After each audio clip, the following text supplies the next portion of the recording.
नमस्कार, स्वागत है आप सभी का। आप देख रहे हैं नमस्ते बिहार। खबरों में आगे बढ़ेंगे। बड़ी खबर मुंगेर से, जहां हवेली खड़गपुर नगर क्षेत्र में दो मोहल्ले के युवाओं के बीच मामूली विवाद अचानक हिंसक रूप में तब्दील हो गई। सिगरेट धुएं को लेकर शुरू हुआ विवाद।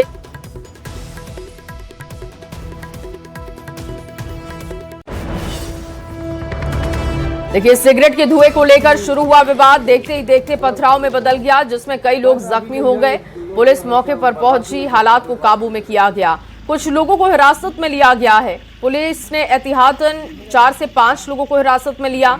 इलाके में पुलिस बल क्यूआरटी की टीम तैनात है और मामले को शांत करा लिया गया है। लेकिन जिस वक्त ये घटना घटी और उसकी जानकारी मिली, उस वक्त देखिए पुलिस की कई गाड़ियां मौके पर पहुंची। हवेली खड़गपुर नगर थाना क्षेत्र का मामला है। लोगों में जो कि बताए जा रहे हैं 15-16 साल के आसपास के, उनमें किसी बात को लेकर विवाद हुआ। विवाद उत्पन्न होने के बाद यहाँ पे दोनों साइड से पत्थरबाजी हुई। असामाजिक तत्वों द्वारा पत्थरबाजी की गई। कुछ लोगों को हल्की फुल्की चोट भी आई है। उन लोगों को आइडेंटिफाई हम लोगों ने किया है। इसमें कुछ लोगों को करीबन 5 लोगों को हिरासत में भी अभी लिया गया है। और अभी हम लोगों ने यहाँ पे एसडीपीओ एसडीएम भी मौजूद हैं। सभी थाना जो खड़गपुर अनुमंडल के हैं वो भी, और क्यूआरटी भी मौजूद है। यहाँ पे अभी हम लोग मेन जितने भी असामाजिक तत्व इस घटना में इन्वॉल्व हैं, उन सब की पहचान करते हुए इसमें अरेस्टिंग का पूरा प्रयास कर रहे हैं और मैक्सिमम इसमें अरेस्टिंग की जाएगी। और इस खबर पर ज्यादा जानकारी के साथ अरुण शर्मा जुड़ चुके हैं। अरुण, ये क्या विवाद था और अब तक क्या कार्रवाई हुई है मामले में? देखिए, जो विवाद था वो दो मोहल्ले के कुछ युवाओं के बीच का विवाद था, जिसको लेके जो है काफी बवाल हुआ। बवाल होने के बाद एसपी ने खुद एक्शन लिया। कई थानों की पुलिस जो है मौके पे पहुंच के जो है मामला वो शांत करवाई, और शांत करने के बाद एसपी और डीएम खुद वहां पे पहुंच के घटना स्थल के जायजा लिया, लोगों से बात की और एहतियात को लेके 5 से 6 युवा जो इस मामले में इन्वॉल्व थे उनको हिरासत में लिया गया है। और अभी जो है वहाँ स्थिति जो है वो सामान्य है। जी, बहुत शुक्रिया आपका तमाम जानकारी के लिए। तो देखिए, कुछ लोगों को हिरासत में इस मामले में लिया गया है। सिगरेट को लेकर ये पूरा विवाद हुआ था और उसके बाद पुलिस ने एहतियात के तौर पर कुछ लोगों को हिरासत में लिया ताकि मामले को शांत कराया जा सके। और अब आपके सामने बक्सर से बड़ी खबर रखने जा रहे हैं, जहां पर सेंट्रल जेल में बंद कैदी की संदिग्ध परिस्थितियों में मौत की खबर सामने आई और इसके बाद परिजनों का हंगामा देखने को मिला है। संदिग्ध मौत के बाद परिजनों ने जमकर हंगामा किया है। परिजनों ने ज्योति चौक को जाम कर दिया। शव के साथ प्रशासन के खिलाफ नारेबाजी हुई है। परिजनों ने इंसाफ की गुहार लगाई है। प्रशासन ने लोगों को समझा बुझाकर इस मामले को शांत करा लिया। पुलिस ने शराब तस्करी के मामले में कैदी को जेल भेजा था, जहां पर उसकी संदिग्ध परिस्थितियों में मौत की खबर सामने आई है और इस बात को लेकर परिजन काफी नाराज हैं। परिजनों ने अनहोनी की आशंका जाहिर की है और इसके साथ ही इंसाफ की अब गुहार लगाई जा रही है। और ये तस्वीर देखिए, जैसे ही ये खबर मिली वैसे ही परिजन मौके पर पहुंच गए। टायर जलाकर विरोध प्रदर्शन किया गया। ज्योति चौक जिसे जाम किया गया, उसके बाद पुलिस की टीम ने मामले को संभाला है। मामले को शांत कराया गया, समझा बुझाकर मामले में कार्रवाई का भरोसा दिया गया और इसके बाद लोग वहां से हटे।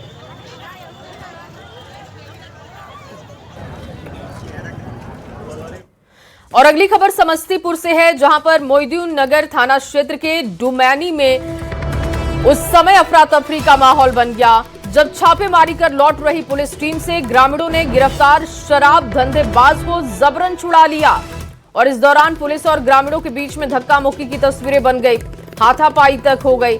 बताया जा रहा है कि एएलटीएफ टीम को सूचना मिली कि डुमैनी गांव में एक घर की छत पर जमीन के नीचे अवैध रूप से देशी शराब का निर्माण किया जा रहा था।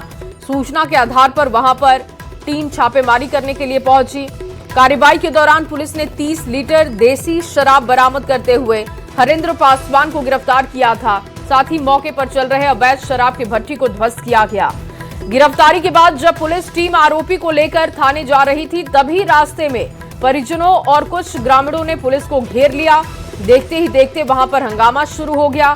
आक्रोशित लोगों ने आरोपी को गाड़ी से जबरन नीचे उतारकर भगा दिया। और देखिए, इस दौरान पुलिस कर्मियों के साथ धक्का मुक्की की गई, अभद्र व्यवहार किया गया। घटना की सूचना मिलते ही वहां पर थानाध्यक्ष पहुंचे, तमाम अधिकारी पहुंचे मुकेश ज्यादा जानकारी के साथ जुड़ चुके हैं। मुकेश, जानकारी मिल रही है कि छापेमारी के लिए टीम पहुंची, आरोपी को लेकर जा रही थी, लेकिन लोगों ने आरोपी को भगा दिया। पुलिस इस मामले में अब तक क्या कर पाई है? जी, इस मामले में गाड़ी से जब जो आरोपी पकड़ाए थे उनको भगा दिया। उसके बाद गाड़ी में बाधा डालने के आरोप में एक को गिरफ्तार किया गया है। और ये जो घटना है मोहिउद्दीन नगर थाना क्षेत्र के कल्याणपुर बस्ती पंचायत के डुमैनी गांव में हुई थी कल। और जो जानकारी पुलिस को मिली थी, जो शराब का वहाँ पे अवैध कारोबार हो रहा है, जब वहाँ पे पुलिस पहुंची तो देख करके दंग रह गई। पूरा एक मिनी देसी शराब फैक्ट्री का घर के छत से लेके जमीन तक, मतलब वो पुलिस का जो बताना है पूरा मोहल्ला ही शराब के कारोबार में संलिप्त था। और वही विरोध का कारण बना जब पुलिस ने वहाँ पर हजारों लीटर जावा महुआ सब को नष्ट किया। और जो करीब 30 लीटर बने हुए देसी शराब को पुलिस के द्वारा बरामद की गई। और जब कार्रवाई खत्म करके लौट रही थी, एक को गिरफ्तार करके उसके बाद पुलिस टीम की गाड़ी को घेर ली और धक्का मुक्की की गई, हाथापाई की गई। जो आरोपी भगाया गया है, क्या उसकी गिरफ्तारी फिर से हो चुकी है? गिरफ्तारी के लिए पुलिस के द्वारा प्रयास किया जा रहा है, अब तक गिरफ्तारी नहीं हुई है। पुलिस का कहना है जल्दी ही गिरफ्तार कर लिया जाएगा। बहुत शुक्रिया आपका तमाम जानकारी के लिए। और अगली खबर मुजफ्फरपुर से, जहां बैसाखी के सहारे चलने वाले एक दिव्यांग व्यक्ति शराब का बड़ा कारोबारी निकल गया। दिव्यांगता की आड़ में घर से शराब का कारोबार करते हुए इसे पकड़ा गया। उत्पाद विभाग की महिला अधिकारी की टीम ने छापेमारी कर गिरफ्तार करते हुए शराब के एक बड़े नेटवर्क का खुलासा किया है। उसके घर से लाखों रुपए मूल्य की विदेशी शराब भी बरामद की गई, जिससे पूछताछ के आधार पर कई बड़े शराब कारोबारियों का नाम भी सामने आया है। उसने बताया कि उत्पाद इंस्पेक्टर दीपक सूचना मिलने के बाद मौके पर पहुंचे थे। सकरा थाना क्षेत्र के रूपनपट्टी गांव में एक दिव्यांग जो कि बैसाखी के सहारे चलता है, घर से विदेशी शराब का बड़ा कारोबार कर रहा था। भारी मात्रा में अपने घर में विदेशी शराब का भंडारण भी इसने किया है।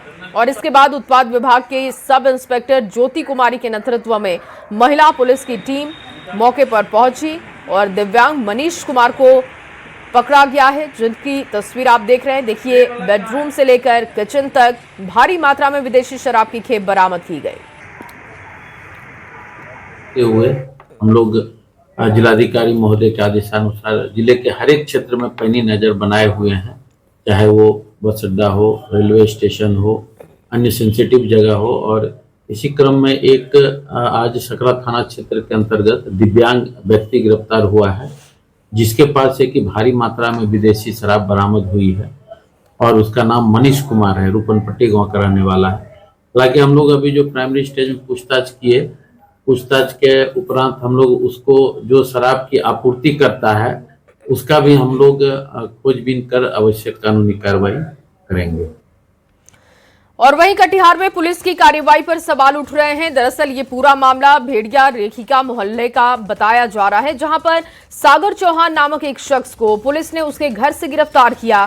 सागर के परिजनों ने जब गिरफ्तारी की वजह पूछी तो पुलिस के पास कोई वाजिब जवाब नहीं था और इसके बाद परिजनों ने थाना पहुंचकर जमकर बवाल किया।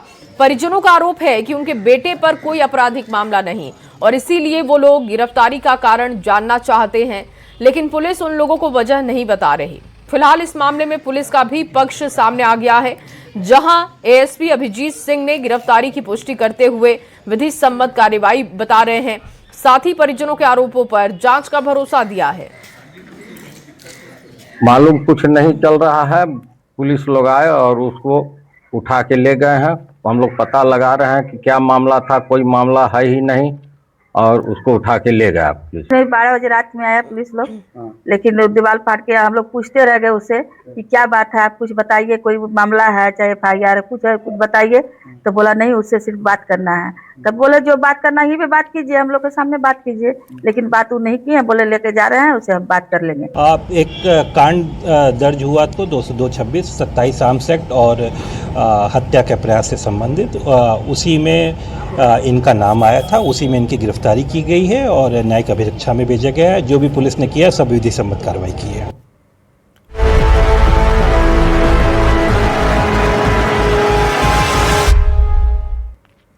और और चलिए अब आज झारखंड में जारी निकाय चुनाव के बाद हो रही वोटों की काउंटिंग की भी कर लेते हैं। देखिए, काउंटिंग के पहले 48 नगर निकायों में 27 के रिजल्ट आ चुके हैं। बाकी 21 के निकाय जो वोटिंग है, काउंटिंग है, एक बार फिर सुबह 8 बजे से वोटों की गिनती शुरू होने की जानकारी है। इस बार का चुनाव दलीय आधार पर नहीं हुआ है, लेकिन उम्मीदवारों को राजनीतिक दलों का समर्थन है और ऐसे में अब तक जो रिजल्ट आए हैं उनमें सबसे ज्यादा बीजेपी समर्थित उम्मीदवारों की जीत हुई है। राजधानी रांची में बीजेपी समर्थित रोशनी खलको को मेयर का चेयर मिला है। 9 नगर निगम में 6 के नतीजे आ चुके हैं। गिरिडीह को पहली बार प्रमिला मेहरा के रूप में महिला मेयर मिली है, जबकि मानगो में 4 दशक के बाद हुए चुनाव में सुधा गुप्ता ने परचम लहरा दिया। फिलहाल देवघर, धनबाद और बोकारो के 4 नगर निगम के रिजल्ट आज आने वाले हैं और इसके लिए भी वोटों की काउंटिंग 8 बजे से शुरू होने जा रही है।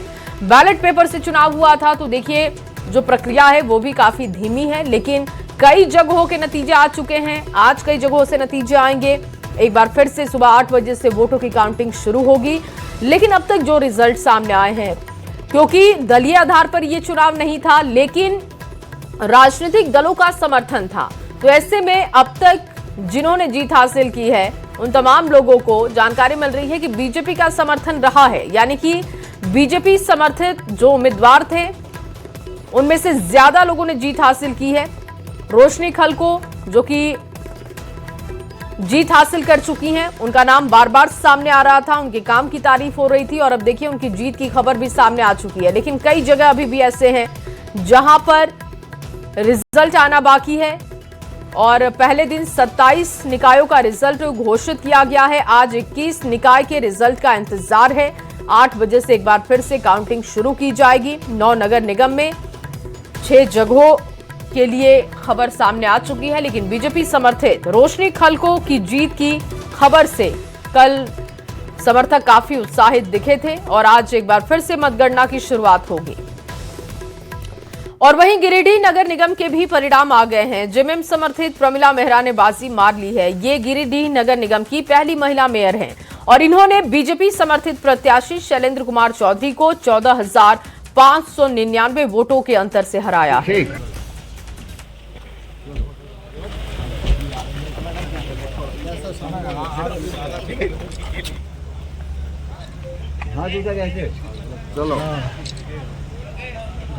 तो पहले दिन 27 निकाय के रिजल्ट घोषित हुए। देखिए, प्रमिला मेहरा जो कि जेएमएम से उनको समर्थन था, उन्होंने जीत हासिल की है और बीजेपी समर्थित उम्मीदवार को इन्होंने बड़े वोटों के अंतर से हराया है। लगभग 14,000 से ज्यादा वोटों के अंतर से इन्होंने बीजेपी समर्थित उम्मीदवार को हराया है और जीत हासिल की है।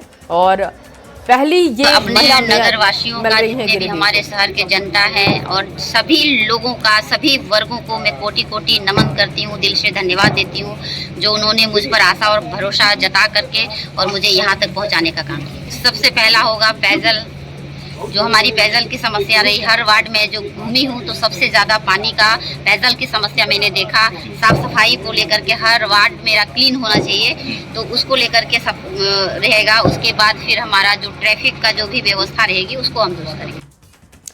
और वहीं नगर परिषद गुमला अध्यक्ष पद के चुनाव के नतीजे काउंटिंग के बाद जारी कर दिए गए और इस चुनाव में बीजेपी समर्थित शकुंतला उरांव ने अध्यक्ष पद पर जीत हासिल की है। अध्यक्ष पद के लिए कुल 9 उम्मीदवार मैदान में थे, लेकिन अंतिम नतीजा शकुंतला उरांव के पक्ष में आया।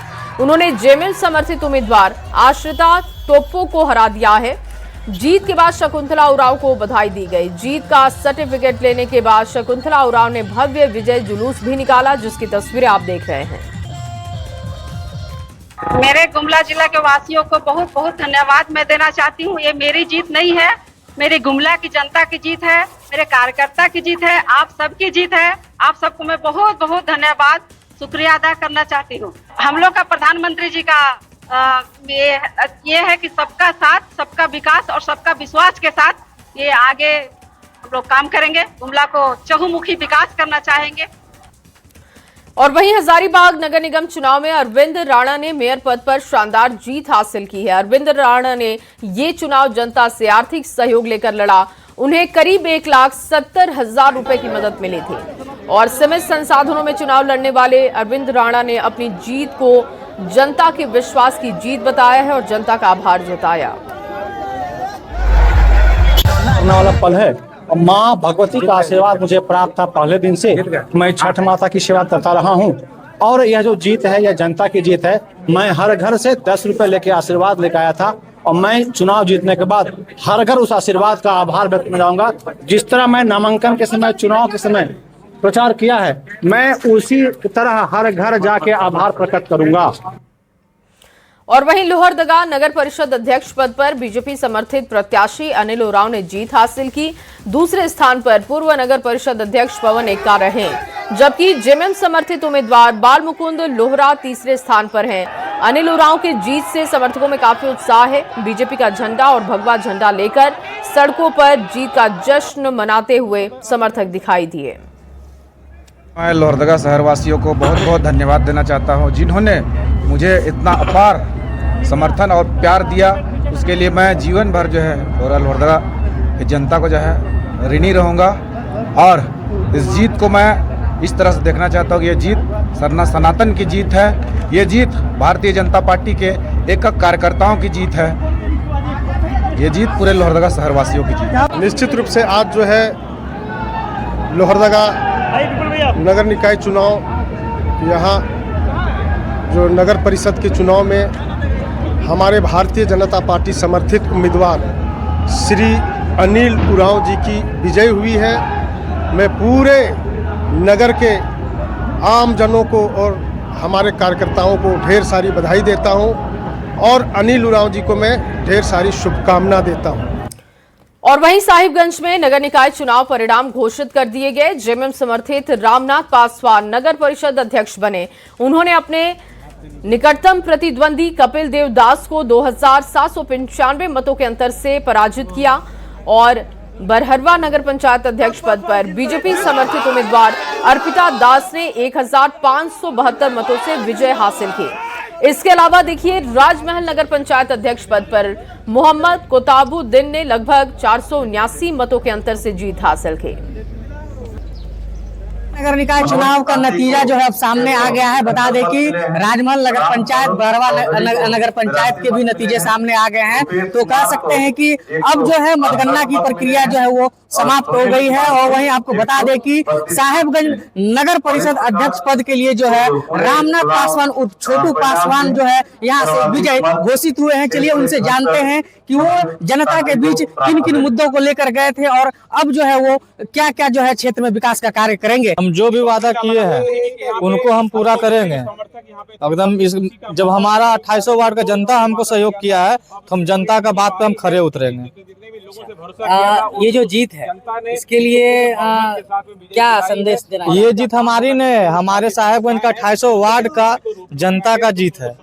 तो ये हमारे साथ थे जो साहेबगंज नगर परिषद के अध्यक्ष पद के जो विजेता उम्मीदवार हैं रामनाथ पासवान उर्फ छोटू पासवान। इन्होंने कहा है कि जनता ने इन्हें जो है नगर परिषद अध्यक्ष पद के लिए चुना है और तमाम जो उन्होंने वादे किए थे उन वादों को ये पूरा करेंगे। अब देखना होगा कि ये जो जिन वादों के साथ यहाँ की जनता के बीच गए थे वो आने वाले समय में कितना पूरा कर पाते हैं। पवन राय, न्यूज़ 18 साहेबगंज। और वहीं धनबाद नगर निगम चुनाव का मतगणना राजकीय पॉलिटेक्निक में चल रहा है और प्रत्याशियों को रिजल्ट के लिए अभी इंतजार करना होगा। पहले दिन चिरकुंडा नगर परिषद चुनाव मतगणना संपन्न हो चुका है और चिरकुंडा नगर परिषद के नगर परिषद अध्यक्ष, प्रत्याशी और 21 वार्ड पार्षदों का फैसला हो चुका है। चिरकुंडा नगर परिषद की नई अध्यक्ष सुनीता कुमारी बनी है और मतगणना के पहले दिन धनबाद नगर निगम के 55 वार्डों में आधे से कम का रिजल्ट आ पाया, जबकि मेयर प्रत्याशियों की मतगणना 3 राउंड में ही हो पाया है। शुरुआत में जो बढ़त संजीव सिंह ने बनाया था पहले दिन के मतगणना तक बनी हुई है और संजीव सिंह के चुनावी टेंट में समर्थकों का जमावड़ा लगा हुआ है। आप भी समझते हैं राज्य के वन ऑफ द बिगेस्ट नगर निगम में काउंटिंग हो रहा है, संख्या भी ज़्यादा है और वोटिंग परसेंटेज खुशी की बात है कि पिछले बार से थोड़ा बेटर भी है। तो हम लोग कोशिश कर रहे हैं कि जल्द से जल्द हो, पर अभी 3rd 4th राउंड चल रहा है। तो हम लोग कोशिश करते हैं कि आज 4th राउंड फिनिश करेंगे, उसके बाद फिर जो बचेगा उसको आगे करेंगे या कल करेंगे। और चलिए अब आपके सामने एक बड़ी खबर रखते हैं किशनगंज से। ये बड़ी खबर आ रही है जहां गलगलिया चेक पोस्ट पर बड़ी कार्रवाई हुई है। 1 करोड़ 23 लाख का गांजा जब्त किया गया। 246 किलोग्राम गांजा जब्त करने की खबर है। एक ट्रक भी जब्त करने की जानकारी आ रही है। 2 अंतरराज्यीय तस्कर भी गिरफ्तार किए गए। किशनगंज से ये बड़ी खबर आपको दे रहे हैं। सीमांचल का एरिया है और देखिए यहां से बड़ी जानकारी ये आ रही है कि 2 अंतरराज्यीय तस्कर को गिरफ्तार किया गया है। एक ट्रक जब्त है। 246 किलोग्राम गांजा बरामद किया है पुलिस ने। 1 करोड़ 23 लाख का गांजा जब्त करने के बाद इस नेटवर्क को खंगालने की कोशिश हो रही है। और अगली बड़ी खबर पटना के बाढ़ से है जहां पर पुलिस ने एक चर्चित हत्याकांड मामले में फरार चल रहे मुख्य आरोपी मुकेश कुमार को गिरफ्तार कर लिया है। और सालिमपुर थाना इलाके में NH 30 पर सितंबर 2025 में एक व्यक्ति की गोली मारकर हत्या कर दी गई थी, जिसमें पुलिस ने 6 लोगों को पहले ही गिरफ्तार किया था। और इस केस में मुकेश कुमार फरार चल रहा था, जिसे पुलिस ने अब पटना सिटी से दबोचा है। मुकेश का पहले भी आपराधिक इतिहास रहा है। इस हत्याकांड में शामिल बाकी के 3 और आरोपियों की गिरफ्तारी के लिए छापेमारी हो रही है। और आगे बढ़ते हुए एक और बड़ी खबर आपके सामने रखेंगे। मधेपुरा से ये बड़ी जानकारी मिल रही है जहां पर उत्पाद और ड्रग विभाग की कार्रवाई दिखी है। दवा दुकान में छापेमारी अभियान। दवा दुकान से अवैध दवाएं बरामद की गई हैं। कारोबारियों में हड़कंप की स्थिति बनी है। मधेपुरा से बड़ी खबर, दवा दुकान से अवैध दवाएं बरामद की गई हैं और जांच जारी है। आपको बता दें कि कारोबारियों में हड़कंप की स्थिति बन गई जैसे ही वहां पर टीम पहुंची। उत्पाद और ड्रग विभाग की संयुक्त कार्रवाई ये थी जहां पर दवा दुकान में छापेमारी की गई। एक अभियान चलाया जा रहा है। कुछ अवैध दवा पाया गया है जिसका सीजर बनाया जा रहा है, जिसकी सघन जांच भी चल रही है। अन्य जितनी भी दवा दुकानें हैं जहां पर कोडिन सिरप या अवैध दवा जो नशा से संबंधित जुड़ा हुआ है, उसकी भी जांच करने का निर्देश प्राप्त हुआ है। और चलिए इसी खबर के साथ इस बुलेटिन में बस इतना ही। बाकी की तमाम खबरों के लिए आप देखते रहिए News 18 बिहार झारखंड।